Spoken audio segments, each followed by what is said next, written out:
Bienvenidos al podcast del Instituto de Gobernanza. Hoy tenemos el placer de contar con Verónica Vargas Girón.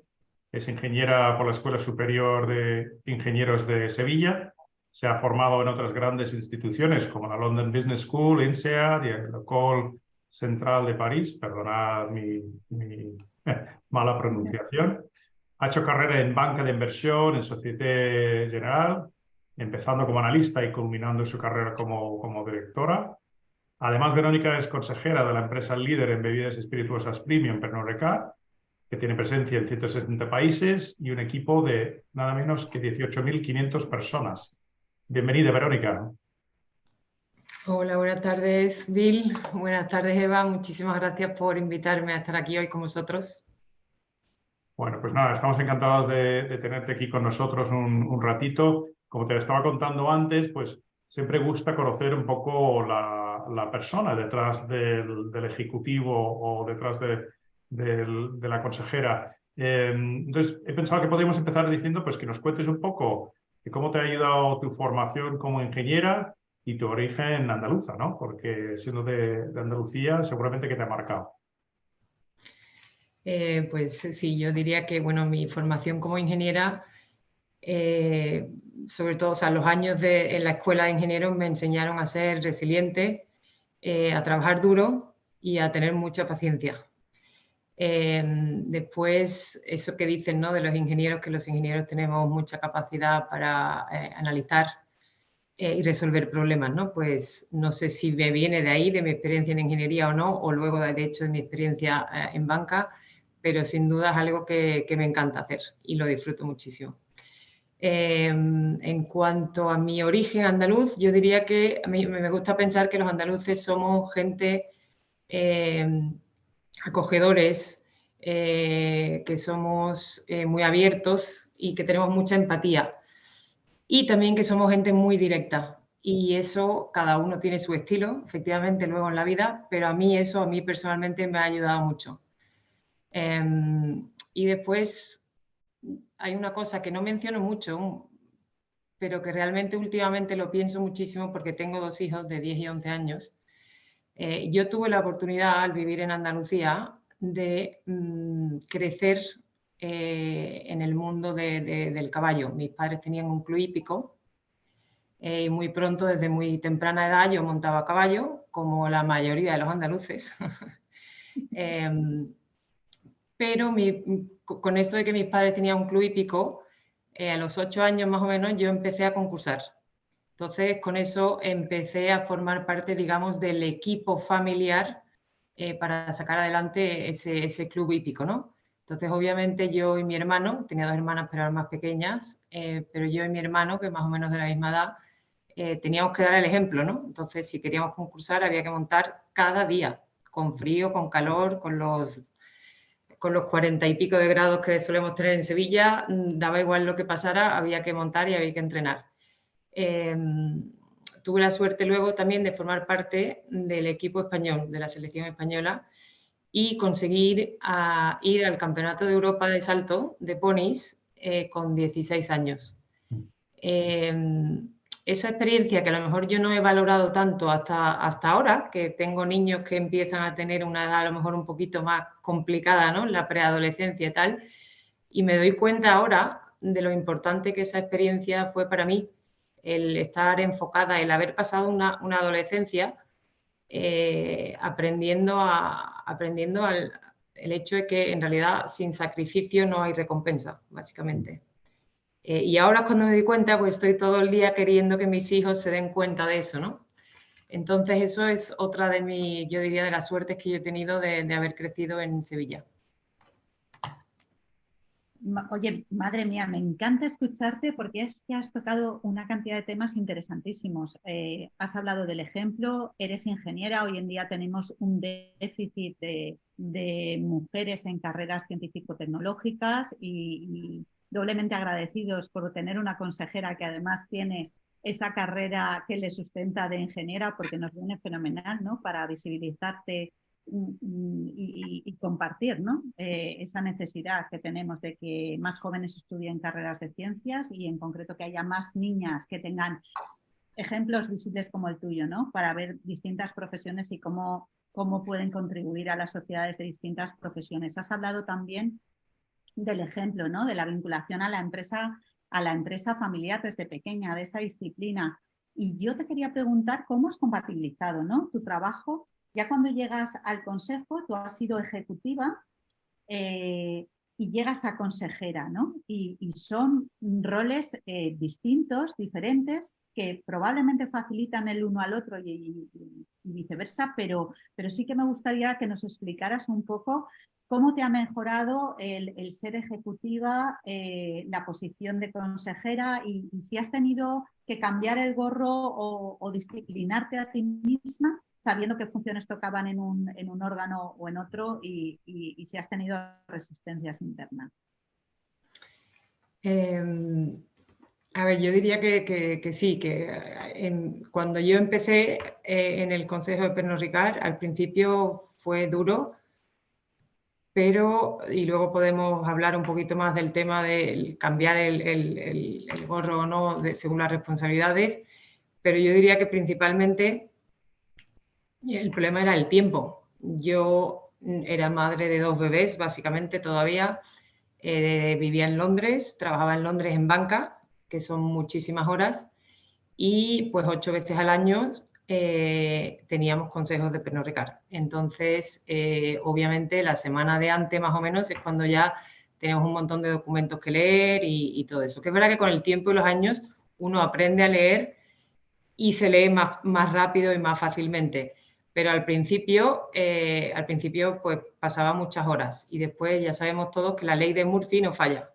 Entonces, ¿qué pasaba? Que justo cuando me venía un consejo, pues también coincidía con que alguno de mis clientes decidía hacer una adquisición y entonces pues yo estaba hasta arribísima de trabajo y que además justo es cuando tenía un niño enfermo, etcétera, etcétera, etcétera, ¿no? Entonces yo diría que era, bueno, una cuestión de tiempo, que el día solo tiene 24 horas, entonces pues muchas noches blancas, como se dice en francés, de hecho, no sé si en español, noches en vela, se diría en español, ¿no? Mucho café y un marido que me ha ayudado muchísimo bueno, pues a tomar las decisiones de sí hacerlo, a no tener miedo a hacerlo, al estar él en casa también, ¿no? Que no todos los maridos o no todas las mujeres tenemos la suerte de tener maridos que están súper implicados en lo que es el crecimiento de los niños también. Entonces eso me ayuda muchísimo. Después, por otro lado, has mencionado, ¿no? qué es lo que me mejoraría, o sea, qué gano al ser consejera y viceversa, ¿no? Qué gano de cada una de las... y ahí yo creo que habría que distinguir primero el hecho de que mi trabajo ejecutivo, o sea, cuando hablamos de ejecutivo, o sea, de alguien que coge un rol de consejero y ha sido ejecutivo, por lo general tenemos tendencia a pensar en alguien que ha crecido en esa empresa o en ese sector, en varias empresas, y luego cogen un rol de consejero. Entonces, esa gente, cuando están hablando a lo mejor con los equipos más abajo, con los ejecutivos, probablemente tienen en mente, yo hubiera hecho esto, yo no lo hubiera hecho así, yo hubiera llamado a fulanito, teníais que haber hecho eso 2 meses antes, eso habría que haber esperado, y 1000 cosas, ¿no? En mi caso, mi trabajo era en un banco y parte de mi trabajo era, de hecho, aconsejar a todos estos clientes que yo tenía, que eran grandes corporaciones, ¿no? Entonces, yo creo que en ese sentido para mí era más fácil, porque yo ya tenía ese gorro de yo vengo aquí a aconsejar, necesito la big picture, más que el entrar en el detalle de cómo es el día a día del ejecutivo, ¿no? Entonces, en ese sentido, mucho más fácil para mí, yo creo. Y ahí sí, pues ahí gano, ¿no? De uno y de otro. Cuando me siento en el Consejo de Pernod Ricard, yo ya estoy acostumbrada a hacerme una idea e intentar capturar una visión global de la empresa. Y al revés, cuando me sentaba con mis clientes, que típicamente pues mis interlocutores eran CFOs, o sea, directores financieros y directores de tesorería, ¿no? Eran típicamente mis interlocutores. Cuando yo me sentaba con ellos, para mí era muy fácil imaginar de dónde venían y a dónde iban, por decirlo de alguna forma, ¿no? Porque yo estaba teniendo esa experiencia, yo sé cómo ellos vienen luego y presentan, qué es lo que le cuentan al consejo, qué es lo que llega y lo que no llega. Entonces, para mí era mucho más fácil también ayudarles a ellos a prepararse a lo que luego les venía, ¿no? Entonces, eso por un lado. Eso para mí era un win-win, me encantaba en los dos, ¿no? El decir aquí gano y aquí también gano. Y le voy dando también a los dos de mi experiencia, ¿no? Y no sé si habías hecho otra pregunta, que yo creo que para eso, no, sí, que yo venía a decir que para mí no es muy relevante el hecho de cambiar el chip realmente. Yo no he sido una ejecutiva como la que entendemos de llevar operaciones de una empresa, con lo cual es más difícil. Lo que sí es verdad que, por ejemplo, cuando llegué al Consejo de Pernod Ricard, mi primera tendencia fue intentar hacer lo que hacía con mis clientes, que era muy con el ángulo financiero. A ver, la estructura de capital, el cash flow, cómo va. Me llegué a hacer un modelo de Excel, como los que hacía cuando era junior en el banco. Me llegué a hacer uno que tenía ahí en casa, que lo hacía, lo miraba, y eso a mí me daba seguridad. Pero realmente con el tiempo te das cuenta de que me estaba limitando yo mucho, me estaba perdiendo mucho de lo muchísimo que se puede acaparar, ¿no? en un consejo. Pero me dio seguridad al principio. Entonces entiendo de dónde viene esa pregunta y entiendo hasta qué punto puede llegar para una persona que haya estado toda su vida en un puesto ejecutivo así, ¿no? Sí, yo creo que además todos llevamos en el trabajo de consejero, llevamos nuestro bagaje y nuestra formación como profesional o como ejecutivo, como acabas de explicar tú, de la parte financiera, y lo vamos aportando en el consejo. Yo creo que la diversidad de un consejo es un poco lo que hace que funciona. Una pregunta que te quería hacer yo es, ¿qué es lo que más te gusta? ¿Qué es lo que te genera más satisfacción de la parte de consejera y de la parte ejecutiva? ¿Qué es lo que más te gusta de cada uno de los mundos? Yo creo que de mi experiencia en banca, lo que más me gustaba sin duda era acompañar a mis clientes, ¿no? Digamos, o a esas empresas en industrias variadas, en proyectos importantes y estratégicos como pudieran ser, pues, financiación, o sea, adquisiciones y otras operaciones estratégicas, ¿no? Entonces, no solo la parte ejecutiva de la negociación, de la financiación y todo ese tipo de cosas, que es lo que yo hacía. Entonces, cuando hacía ejecución era eso, pues la adrenalina que conlleva hacer eso por el tiempo, que siempre es como muy apretado, y la importancia de que todo salga bien para esa empresa, ¿no? Entonces, eso me encantaba y me daba la impresión de aprender cada vez que hacía una de esas operaciones, de aprender algo nuevo. Siempre, siempre había algo nuevo que aprender y daba igual cuántas hubiera hecho, pero siempre se aprendía algo. Pero sobre todo lo que disfrutaba muchísimo era creando, ¿cómo decir esto? No sé cómo lo pondría, así creando unas relaciones con estas personas con las que yo interactuaba, creando relaciones basadas en la confianza, ¿no? Y tampoco quiero, como diríamos en Inglaterra, ¿no? Excuse my French, pero no quiero escupir sobre los banqueros, ni muchísimo menos, no es mi intención. Como en cualquier grupo de personas hay algunos que son estupendos y otros que no son tan buenos, y eso hay por todas partes, y las opiniones siempre son variadas también. Pero lo que quiero decir con esto es que por regla general, y se ve mucho en banca, la gente muy rápido quiere hacer un deal, quiere ganar los fees, quiere ganar el bonus, y para mí, en mi opinión, eso son visiones muy, muy a corto plazo. Cuando uno tiene una visión a largo plazo y dice siempre la verdad en frente del cliente, aunque en un momento dado te pueda perjudicar, al final eso paga. Y a mí me ha pagado. Y he tenido la suerte de estar años seguidos con los mismos clientes, donde también mis interlocutores han estado durante años, porque a veces también ellos cambian y de repente tengo que empezar de nuevo, ¿no? Y efectivamente eso yo ahí he conseguido cosas que me han gratificado muchísimo, que me han encantado. Por poner un ejemplo concreto, ¿no? Uno de los deals más gordos que yo hice fue financiar la adquisición de Reynolds por British American Tobacco. Igual, pues una vez más, el tiempo, bueno, teníamos pocos días para hacer pasar todo eso por internamente. Cuando hay un deal tan vistoso, todos los de ahí arriba, todos quieren poner su nombre en algún sitio, de repente la gente de París que no pone un pie en Londres nunca, de repente están todos dispuestos a venir a Londres para quedar con el cliente y todo ese tipo, que yo entiendo, que ya no es una crítica, pero lo que sí me pasó a mí ahí fue una grata sorpresa, fue que el cliente dijo, solo vamos a recibir a 2 personas por banco. Y a los de Société les dijeron, pues eso era un email destinado a nosotros, que querían a Verónica Vargas y a otra persona de su elección. Pero a mí me pidieron a mí. Y entonces, obviamente, eso era el fruto de muchísimos años de confianza con ellos. Ellos sabían que yo les iba a decir la verdad y ellos tenían que asegurarse de que su financiación estaba lista, porque era muy importante, ¿no?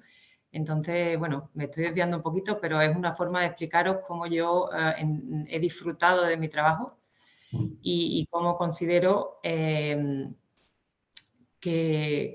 esas relaciones a largo plazo son importantes. Y luego la parte de consejera, ¿qué es lo que más satisfacción te ha creado? Yo creo que, o sea, con toda transparencia os digo que lo que más me gusta de mi trabajo de consejera es el tipo de persona con el que llego a interaccionar, ¿no? O sea, por ejemplo, y por poner un ejemplo, bueno, Eva, a ti he tenido el placer de conocerte hoy solo, pero a Bill lo he conocido hace ya unos cuantos de años que nos conocemos, aunque no nos hayamos visto mucho, pero bueno, pues obviamente yo estoy aquí hoy básicamente porque estoy en el Consejo de Pernod Ricard. Eso pues me da la oportunidad de interactuar con gente súper interesante, súper inteligente y de aprender muchísimo y continuamente de toda esa gente. Entonces, eso es lo que más disfruto yo, que entiendo, eso no tiene nada que ver con mi rol en el consejo, pero si la pregunta es ¿qué es lo que más disfruto yo? Eso es lo que más disfruto. Eso es, fenomenal. Desde luego estamos disfrutando nosotros muchísimo contigo y aprendiendo mucho de lo que nos estás contando. Y fíjate, ya nos estás dando algunas claves, pero porque has comentado antes para tu primer consejo, pues algunas cosas que te hacías. ¿Cuál dirías que ha sido tu preparación para ser consejera? Y en concreto, ¿cuál es tu misión hoy como consejera? ¿Ha ido evolucionando tu misión como consejera? ¿La tienes muy clara? ¿Va cambiando con el tiempo? ¿No varía? ¿Tiene que ver con el largo plazo? Cuéntanos un poco. A ver, mi preparación, yo o sea, no creo que haya una respuesta muy concreta a dar con eso. O sea, no es como decir, pues he estudiado medicina y ahora soy médico. Por suerte o por desgracia, no lo sé, pero mi preparación, pues yo diría que ha sido pues toda mi vida, porque lo que soy hoy y los pasos que he llevado, o sea, y si yo no hubiera hecho banca, por ejemplo, años de banca de inversión, yo creo, no lo sé, pero lo he pensado muchas veces, yo creo que a lo mejor no estaría hoy día en el Consejo de Pernod Ricard, aun siendo parte de la familia, ¿no? De la familia, de una de las familias fundadoras y tal. No lo creo, sinceramente no creo. O sea que todo forma parte de la formación. Después tampoco considero que una vez que llegue ahí, una vez que haya llegado ahí, pues ya estoy y ya está, ¿no? Considero que hay un aprendizaje continuo y que eso se aplica a cualquier edad y a cualquier puesto. O sea que no, yo por ser más joven tengo que aprender más que otro que a lo mejor tenga 60 y pico de años y esté en un consejo. Y al revés, no por esa, y también, no al revés, sino y también no por estar ya en un consejo, pues ya lo conseguí y se acabó, no al revés, ahí es donde empieza la historia, yo creo. Entonces, aprendizaje continuo, aprendiendo cursos que hago de hecho con Pernod Ricard, que hacemos, algunos piden unos, otros hacen otros. Ahora, por ejemplo, en abril voy a hacer un curso de 2 días sobre el ESG. En su día hice uno, que se lo hice en Londres, de hecho, que estuve 3 días en la London Business School haciendo una formación que fue interesante porque todos los participantes, obviamente, pero venían, los que hacían el training, eran, o sea, el presidente, los que jugaban el rol del presidente del consejo, del secretario del consejo, del presidente de auditoría, el presidente, todas esas personas tenían en ese momento ese rol en alguna empresa. Y bueno, la gracia también era que a lo mejor yo era la persona más joven que había allí y probablemente la única que tenía un puesto en un consejo de una empresa grande y cotizada, ¿no? Y a mí me impresionó en esa formación, bueno, primero yo aprendí muchísimo de todo el mundo, ¿no? Pero me impresionó cómo alguna gente venían a hablar conmigo y toda la pregunta, o sea, su pregunta principal era, ¿cómo lo has hecho? ¿Cómo lo has conseguido? Todos querían saber, porque todos partían de la base que una vez que tuvieras ya un consejo, ya tienes uno y ya. Y yo decía, no, o sea, bueno, yo decía, bueno, no es que o sea, mi caso es muy particular, yo, o sea, no tenía nada que esconder, yo decía, yo soy dominicana, yo explicaba, ¿no? Pero aún así, a mí me parecía que la pregunta no era la buena, no era el cómo lo has conseguido, cómo, ¿sabes? No estaban sacándole todo el jugo que deberían haber estado sacando de esa formación. Pero bueno, todo esto hablando de formación que pues continuamente, cada día, de cada persona, de eso, pues continuo. Entonces, un lado el aprendizaje y la misión, me preguntabas también, ¿no? Sí. Mi misión, a ver, mi misión cuando yo llegué, sinceramente no tenía ni idea de cuál era, aparte de estar ahí y de tener un sitio que representaba a la familia, ¿no? Que es uno de los accionistas o el accionista más grande que tiene Pernod Ricard. Y obviamente, pues como venía pues la de formación profesional, ¿no? Como venía de banca, pues ahí con las finanzas y la estructura de capital y tal, y no sé qué, pero obviamente no hace falta que yo venga para que Pernod Ricard tenga una estructura de capital súper bien organizada. Gracias a Dios. Entonces, con el tiempo sí que ha ido evolucionando.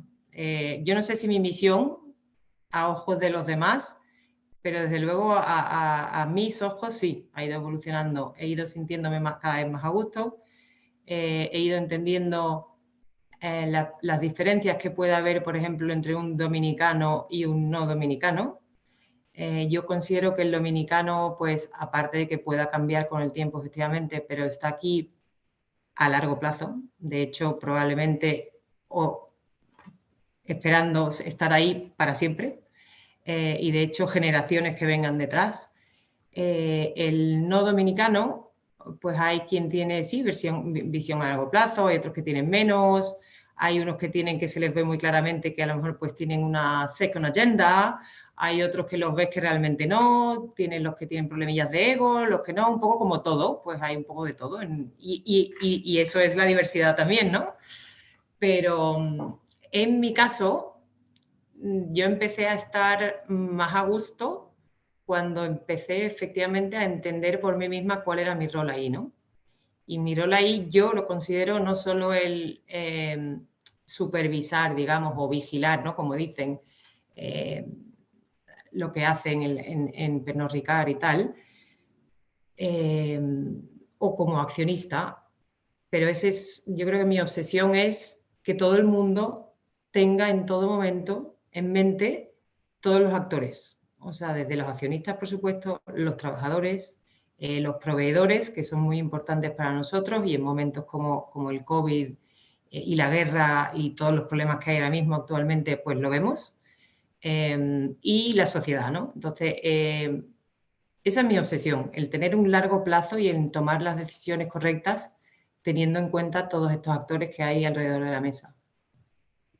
Quiero rebobinar un momento a una cosa que mencionaste, Verónica, que a mí me suena mucho. En mi entorno, la gente les llama mucho la atención eso de trabajar de consejero. Y tú lo mencionaste en tu paso por el London Business School, el programa de ESG que estabas contando. ¿Qué es lo que más sorprendería a estas personas si entran en un consejo frente a sus expectativas? Es decir, hay un atractivo de decir yo soy consejero. ¿Qué diferencia hay entre eso y la realidad? Y luego cuéntanos un poco qué es lo que más te ha costado cuando te has incorporado al consejo de Pernod Ricard. Voy a contestar primero a tu segunda pregunta. Lo que más me ha costado, sin duda, ha sido el superar el miedo al no estar a la altura. Eso ha sido para mí lo que más me ha quitado el sueño, de hecho. Sí. O lo único que me ha quitado el sueño, digamos, sí. Y después, en cuanto a la pregunta de los consejeros y qué pueden, cuando llegan, qué es lo que ellos se van a encontrar, yo no lo sé, porque, o sea, no sé, supongo que eso no es igual para todos, ¿no? Depende mucho del perfil, no solo profesional de una persona, pero del perfil personal de una persona también, ¿no? Yo cuando llegué, y de eso sí puedo hablar, no puedo hablar de cómo otros lo podrán vivir o no.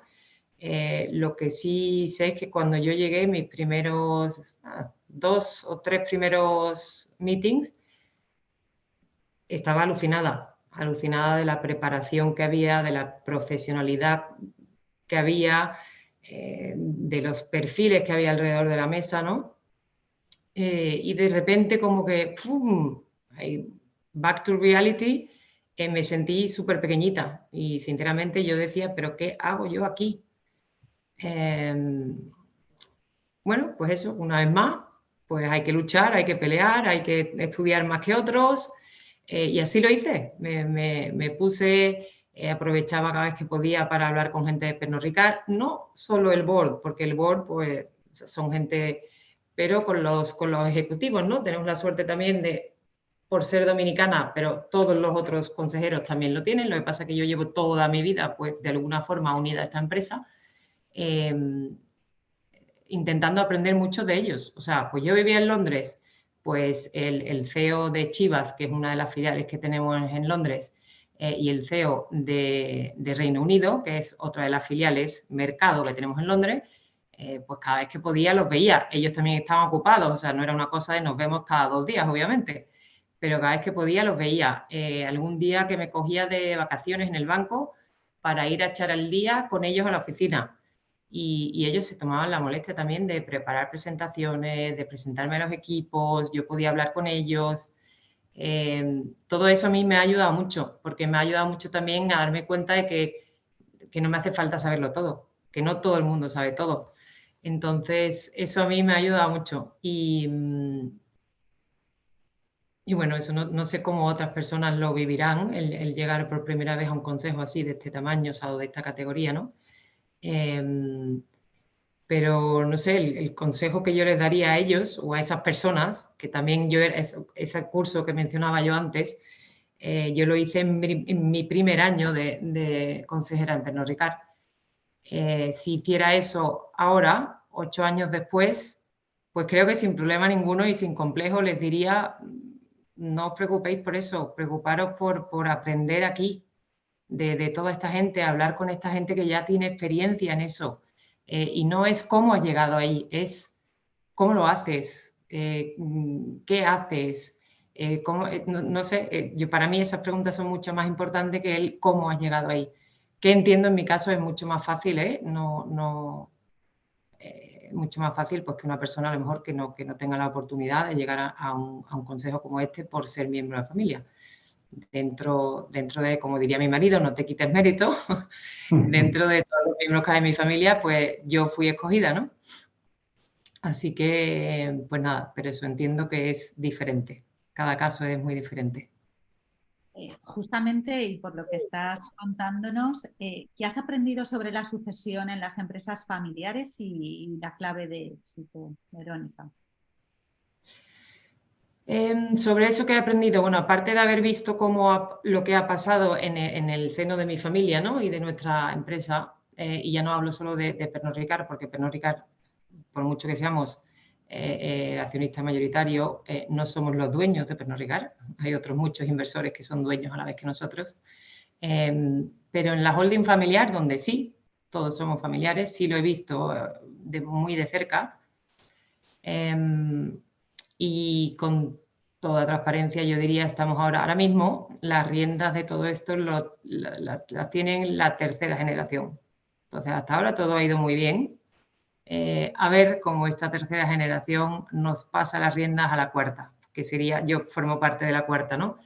Pero obviamente es un tema que me apasiona y pues he tenido ocasiones de hablar con otras familias, pues bueno, más jóvenes que las nuestras, en el sentido que a lo mejor tienen menos generaciones, pero sobre todo con familias mucho más grandes, con ya entrando en la 7ª, 8ª generación, familias de 300, de entre 300 y 800 accionistas familiares, algunas españolas y muchas francesas también, por motivos obvios, mucho más cercanos de todo ese mundillo en Francia.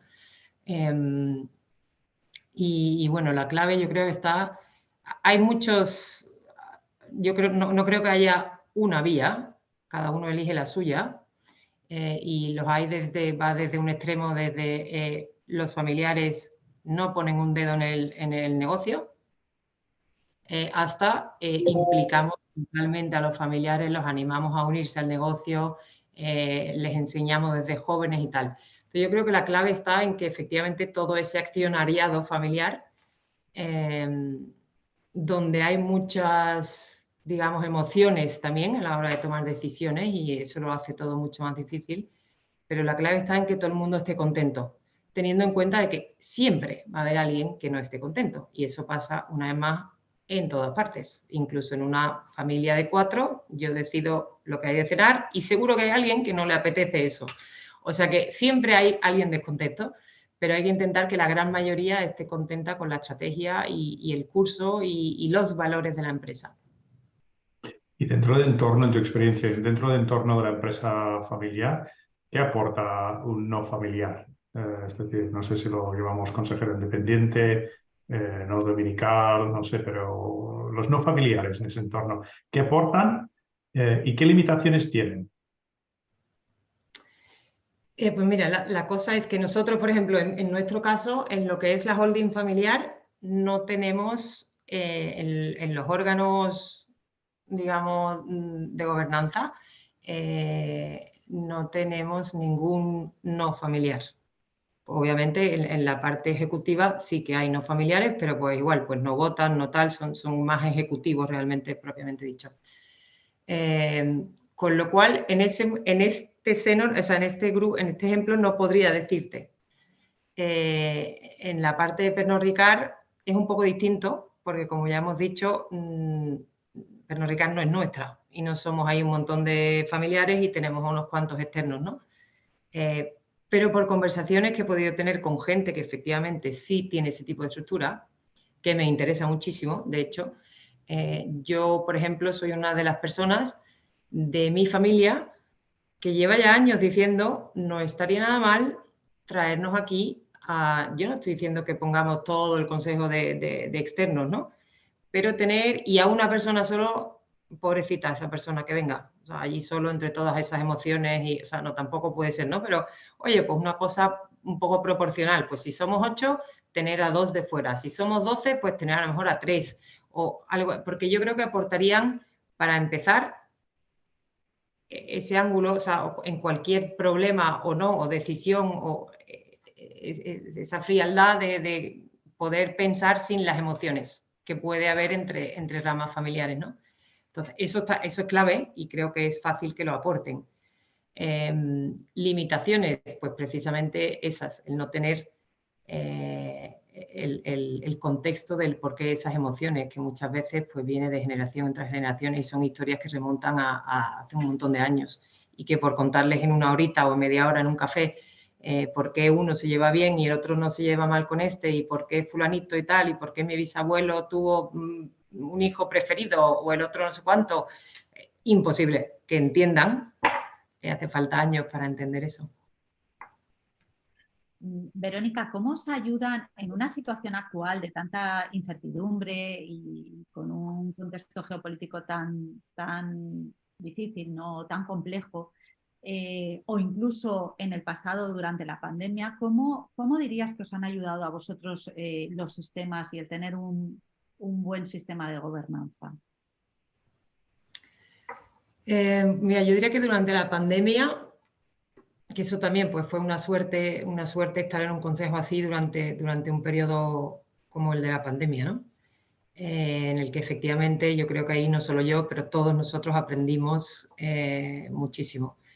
Yo creo que lo más importante fue el diálogo constante que había entre el consejo y el comité ejecutivo. Lo cual creaba, porque a ver, también podemos pensar, bueno, están súper ocupados y diálogo constante, ¿no? Pues sí, hubo épocas que hablábamos cada 2 semanas y luego una vez al mes. Aparte de los consejos que hubiera y todo eso, ¿no? Yo creo que fue el balance justo y necesario para que ellos hicieran su trabajo, tuvieran su tiempo para trabajar, pero que se fueran a sus trabajos sabiendo que tenían el apoyo de todo el consejo. Y a nosotros nos daba mucha tranquilidad el tener información directa de ellos, de los que estaban efectivamente ahí en el terreno, y poder ver con nuestros propios ojos, ¿no? O con nuestras propias orejas, mejor dicho, poder escuchar con nuestros propios oídos, que efectivamente esa gente estaban haciendo todo lo que podían y más, preocupándose por la salud de la gente, por el negocio, por todo, ¿no? Entonces, yo creo que básicamente eso, más que no creo que haya una cosa ahí súper, no, creo que la transparencia y la fluidez de información fue clave. Después la empresa yo creo también fue muy, o sea, fuimos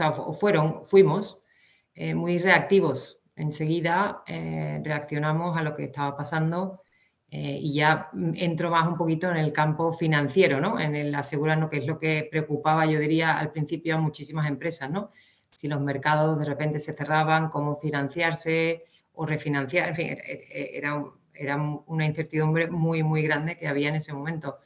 Entonces, pues nosotros muy reactivamente fuimos a los mercados de capital, levantamos más deuda, que no necesariamente nos hacía falta, con los bancos también y tal, pero para tener nuestro buffer, ¿no? Entonces, ver eso y cómo pasaba todo eso a la vez de todo el caos que había, pues yo creo que se hizo todo muy bien dentro de lo dramático que fue todo, ¿no?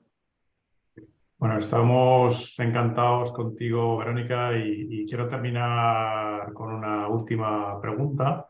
Me consta que hace relativamente poco has vuelto a España después de muchos años fuera, lo hemos hablado tú y yo, y en España solemos ser un poco críticos, ¿no? De todo lo que ocurre aquí, pero nada mejor que una persona que acaba de volver para contarnos cosas un poco que te han impactado en positivo con tu vuelta. Entonces, ¿qué es lo que más te ha sorprendido en positivo con tu vuelta a España?